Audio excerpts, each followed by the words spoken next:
Well, that's SRK. Now, slowing electric vehicle demand globally has put a question mark on the transition from petrol and diesel cars, raising questions on whether growth in EV sales can be sustained without subsidies and whether companies need to follow a technology-agnostic approach rather than putting in all their money in electric vehicle technology. Now, this comes in the backdrop of global majors like GM, Ford, Tesla and Renault cutting growth projections for electric cars. So what's slowing down growth in electric car sales globally, and how does the demand picture look for India? Danish Anand and Abhimanyu Sharma bring you this special report.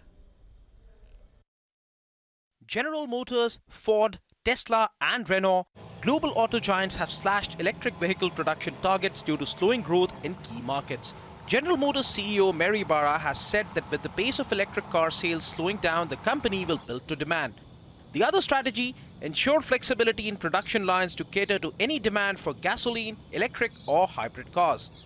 Just like the EV demand has been an up and down trajectory, we've seen that with hybrids. A few years back, hybrid demand was dropping pretty quickly. So we're going to have a balanced approach. You know, when we look at it, we are still committed to an all-EV future and getting our light-duty portfolio all-EV by 2035. But in between now and 2035, we think hybrids will play a role, especially as the charging infrastructure continues to build, and also to meet a more stringent regulatory environment. In face of slowing growth and competition from BYD, Tesla recently announced a $1,100 cash discount on the Model Y in China. The company has also announced discounts in the range of 5% to 10% across European markets and the United States. So why is EV growth slowing globally? Most importantly, demand has not been in sync with industry predictions made a few years ago. Customers and fleet owners have been speaking about high prices, increase in interest rates on car loans in some nations, lack of charging infrastructure and even hidden costs of EVs related to damage and collision. Experts also say there is an issue of oversupply in some markets.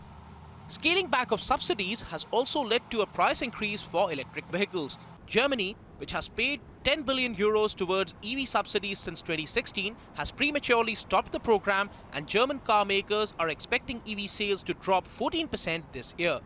India's leading electric car maker with a 70% market share, Tata Motors recently announced a 1.2 lakh price cut on its electric cars, attributing the move to a fall in battery costs.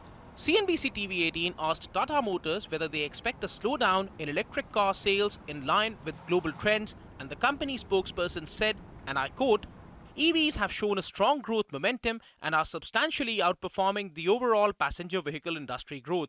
In CY 2023, the EV segment grew by over 90% against the 8% growth recorded by the passenger car industry.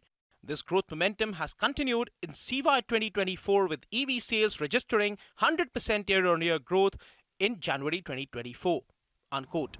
Ratings agency ICRA believes India will not see a sharp slowdown in electric car sales as growth in EV penetration in India has been slow and gradual. However, this global decline in EV sales has made automobile companies and governments think about the future and the importance of hybrid cars and other alternate fuels in the product mix. In Delhi with my colleague Danish Anand, this is Abhimanyu Sharma for CNBC TV18. Well, challenging times for electric cars minus subsidies. With that, it is time for us to wrap up